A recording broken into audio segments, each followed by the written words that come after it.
ಎಲ್ರಿಗೂ ನಮಸ್ಕಾರ. ಪಂಚಾಯಿತಿ ಅಭಿವೃದ್ಧಿ ಅಧಿಕಾರಿ ಅಂದರೆ PDO ಹುದ್ದೆನ ಭರ್ತಿ ಮಾಡೋದಕ್ಕೆ ಅಭ್ಯರ್ಥಿಗಳಿಂದ ಆನ್ಲೈನ್ ಮೂಲಕ ಅರ್ಜಿನ ಆಹ್ವಾನಿಸಲಾಗಿದೆ. ಇದು ಕೊನೆಯ ಬಾರಿ ಅಂದರೆ 2017ರಲ್ಲಿ ಕಾಲ್ ಫಾರ್ ಆಗಿತ್ತು.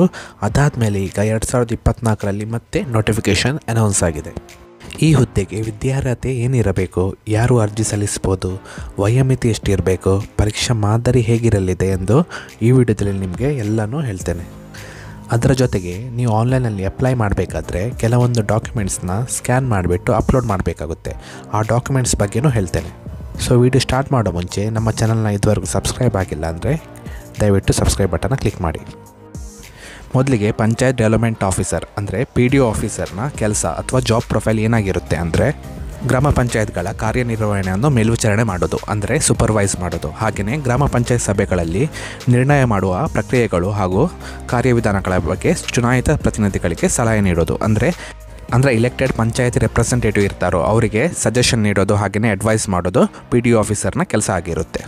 ಅದರ ಜೊತೆಗೆ ಗ್ರಾಮ ಪಂಚಾಯತ್ನ ಎಲ್ಲ ಅಭಿವೃದ್ಧಿ ಯೋಜನೆಗಳನ್ನು ಆದಷ್ಟು ಶೀಘ್ರವಾಗಿ ಅನುಷ್ಠಾನಗೊಳಿಸಲು ಅಗತ್ಯವಿರುವ ಕ್ರಮಗಳನ್ನು ಕೈಗೊಳ್ಳೋದು ಅಂದರೆ ಗ್ರಾಮ ಪಂಚಾಯತ್ನ ಎಲ್ಲ ಡೆವಲಪ್ಮೆಂಟ್ ಪ್ರಾಜೆಕ್ಟ್ನ ಫಾಸ್ಟಾಗಿ ಇಂಪ್ಲಿಮೆಂಟ್ ಮಾಡೋದು PDO ಆಫೀಸರ್ನ ಕೆಲಸ ಆಗಿರುತ್ತೆ. ಟೋಟಲ್ ಅನೌನ್ಸ್ ಆಗಿರೋ ಹುದ್ದೆಗಳ ಸಂಖ್ಯೆ ಎಷ್ಟು ಅಂದರೆ 97 ಪೋಸ್ಟ್ ಹೈದರಾಬಾದ್ ಕರ್ನಾಟಕದ ಭಾಗದ ಅಭ್ಯರ್ಥಿಗಳಿಗೆ ಹಾಗೆಯೇ 150 ಪೋಸ್ಟ್ ಕರ್ನಾಟಕದ ಉಳಿದ ಭಾಗದ ಅಭ್ಯರ್ಥಿಗಳಿಗೆ ಅನೌನ್ಸ್ ಆಗಿದೆ. ನೆಕ್ಸ್ಟ್ ಈಗ ಸ್ಯಾಲರಿ ಬಗ್ಗೆ ಮಾತಾಡೋಣ. PDO ಆಫೀಸರ್ನ ಮಂತ್ಲಿ ಬೇಸಿಕ್ ಸ್ಯಾಲರಿ 37,900 ರೂಪೀಸಿಂದ ಹಿಡಿದು 70,850 ರೂಪೀಸ್ವರೆಗೂ ವೇರಿ ಆಗುತ್ತೆ. ನಂತರ ಈ ಹುದ್ದೆಗೆ ಅಪ್ಲೈ ಮಾಡೋಕ್ಕೆ ಮಿನಿಮಮ್ ಎಜುಕೇಷನ್ ಕ್ವಾಲಿಫಿಕೇಷನ್ ಏನಿರಬೇಕು ಅಂದರೆ ಅಂಗೀಕೃತ ವಿಶ್ವವಿದ್ಯಾಲಯದಿಂದ ಸ್ನಾತಕ ಪದವಿ ವಿದ್ಯಾರ್ಹತೆ ಪಡೆದಿರಬೇಕು ಅಂದರೆ ರೆಕಗ್ನೈಸ್ಡ್ ಯೂನಿವರ್ಸಿಟಿಯಿಂದ ಡಿಗ್ರಿ ಹೋಲ್ಡರ್ ಆಗಿರಬೇಕು. ನಂತರ ಈ ಪೋಸ್ಟಿಗೆ ಅಪ್ಲೈ ಮಾಡೋಕ್ಕೆ ಮಿನಿಮಮ್ ಏಜ್ 18 ವರ್ಷ ಆಗಿರಬೇಕು. ಹಾಗೆಯೇ ಮ್ಯಾಕ್ಸಿಮಮ್ ಏಜ್ 35 ವರ್ಷದ ಒಳಗಿನವರಾಗಿರಬೇಕು. ಅದರ ಜೊತೆಗೆ ಹಿಂದುಳಿದ ವರ್ಗದ ಅಭ್ಯರ್ಥಿಗಳಿಗೆ ಏಜ್ ರಿಲ್ಯಾಕ್ಸೇಷನ್ ಇದೆ. ಹಿಂದುಳಿದ ವರ್ಗದ ಅಭ್ಯರ್ಥಿಗಳಿಗೆ ಗರಿಷ್ಠ 38 ವರ್ಷದ ಒಳಗಡೆ ಇರಬೇಕು. ಹಾಗೆಯೇ SC ST ಪ್ರವರ್ಗ 1 ಅಭ್ಯರ್ಥಿಗಳಿಗೆ 40 ವರ್ಷದ ಒಳಗಡೆ ಇರಬೇಕು. ಸೊ ಏಪ್ರಿಲ್ 15ಇಂದ ನೀವು ಆನ್ಲೈನಲ್ಲಿ ಅಪ್ಲಿಕೇಶನ್ನ ಹಾಕ್ಬೋದು. ಹಾಗೆಯೇ ಅಪ್ಲಿಕೇಶನ್ ಹಾಕೋಕ್ಕೆ ಕೊನೆಯ ದಿನಾಂಕ ಮೇ 15ವರೆಗೂ ನಿಮಗೆ ಟೈಮ್ ಇರುತ್ತೆ. ಸೊ ನಿಮಗೆ ಎಕ್ಸಾಮ್ಗೆ ಪ್ರಿಪೇರ್ ಆಗೋಕ್ಕೆ ಸಾಕಷ್ಟು ಟೈಮ್ ಇದೆ. ನೀವು ಬೇಕಿದ್ದರೆ ಕೋಚಿಂಗ್ ಕ್ಲಾಸ್ಗೂ ಸೇರ್ಕೋಬೋದು. ಹಾಗೆಯೇ ಆನ್ಲೈನಲ್ಲೂ ನಿಮಗೆ ಕ್ಲಾಸಸ್ ಸಿಗುತ್ತೆ. ಸೊ ಅದರಲ್ಲೂ ನೀವು ಪ್ರಿಪೇರ್ ಆಗ್ಬೋದು. ನೆಕ್ಸ್ಟ್ ಈಗ ಎಕ್ಸಾಮ್ ಫೀಸ್ನ ನೋಡ್ಕೊಂಡು ಬರೋಣ. ಸಾಮಾನ್ಯ ವರ್ಗದ ಅಭ್ಯರ್ಥಿಗಳಿಗೆ ಅಪ್ಲಿಕೇಶನ್ ಫೀಸ್ 600 ರೂಪೀಸ್ ಪೇ ಮಾಡಬೇಕು. ಹಾಗೆಯೇ ಹಿಂದುಳಿದ ಎಲ್ಲ ವರ್ಗದ ಅಭ್ಯರ್ಥಿಗಳಿಗೆ 300 ರೂಪಾಯಿ ಪೇ ಮಾಡಬೇಕು. ಮಾಜಿ ಸೈನಿಕ ಅಭ್ಯರ್ಥಿಗಳಿಗೆ 50 ರೂಪಾಯಿ ಪೇ ಮಾಡಬೇಕು. ಹಾಗೆಯೇ ಪರಿಶಿಷ್ಟ ಜಾತಿ ಪರಿಶಿಷ್ಟ ಪಂಗಡ ಹಾಗೆಯೇ ಪ್ರವರ್ಗ 1 ಕ್ಯಾಟಗರಿ 1 ಅಭ್ಯರ್ಥಿಗಳಿಗೆ ಯಾವುದೇ ಪೇಮೆಂಟ್ ಫೀಸ್ನ ಪೇ ಮಾಡೋ ಅವಶ್ಯಕತೆ ಇಲ್ಲ. ನೆಕ್ಸ್ಟ್ ಈಗ ತುಂಬ ಇಂಪಾರ್ಟೆಂಟ್ ಆಗಿರೋದು ಕ್ವಶನ್ ಪೇಪರ್ ಫಾರ್ಮ್ಯಾಟ್ ಯಾವ ಥರ ಇರುತ್ತೆ ಅಂದರೆ ಅದರಲ್ಲಿ 2 ಪೇಪರ್ ಇರುತ್ತೆ. ಒಂದು ಪತ್ರಿಕೆ 1 ಹಾಗೆಯೇ ಪತ್ರಿಕೆ 2. ಪತ್ರಿಕೆ 1ರಲ್ಲಿ ನಿಮಗೆ ಜನರಲ್ ನಾಲೆಜ್ಗೆ ಸಂಬಂಧಪಟ್ಟ ಕ್ವಶನ್ಸ್ ಎಲ್ಲ ಬರುತ್ತೆ. ಎಕ್ಸಾಂಪಲ್ ಸಾಮಾನ್ಯ ವಿಜ್ಞಾನ, ಭೂಗೋಳಶಾಸ್ತ್ರ, ಸಮಾಜ ವಿಜ್ಞಾನ ಹಾಗೆಯೇ ಪ್ರಚಲಿತ ವಿದ್ಯಮಾನ ಅಂದರೆ ಕರೆಂಟ್ ಅಫೇರ್ಸ್. ಅದರ ಜೊತೆಗೆ ಗ್ರಾಮೀಣಾಭಿವೃದ್ಧಿ ಮತ್ತು ಪಂಚಾಯತ್ ವಿಷಯಕ್ಕೆ ಸಂಬಂಧಪಟ್ಟ ಕ್ವಶನ್ಸ್ ಎಲ್ಲ ಬರುತ್ತೆ. ಸೊ ಟೋಟಲ್ ಮಾರ್ಕ್ಸ್ 100 ಮಾರ್ಕ್ಸ್ ಆಗಿರುತ್ತೆ. ಸೆಕೆಂಡ್ ಪೇಪರಲ್ಲಿ ಅಂದರೆ ಪತ್ರಿಕೆ 2ರಲ್ಲಿ ಸಾಮಾನ್ಯ ಕನ್ನಡ, ಸಾಮಾನ್ಯ ಇಂಗ್ಲೀಷ್ ಹಾಗೆಯೇ ಕಂಪ್ಯೂಟರ್ ನಾಲೆಜ್ ಸಂಬಂಧಪಟ್ಟ ಕ್ವಶನ್ಸ್ ಎಲ್ಲ ಇರುತ್ತೆ. ಸೊ ಟೋಟಲಾಗಿ 100 ಮಾರ್ಕ್ಸ್ ಎರಡು ಸೇರಿಸಿ 200 ಮಾರ್ಕ್ಸ್ ಕ್ವಶನ್ ಪೇಪರ್ ಇರುತ್ತೆ.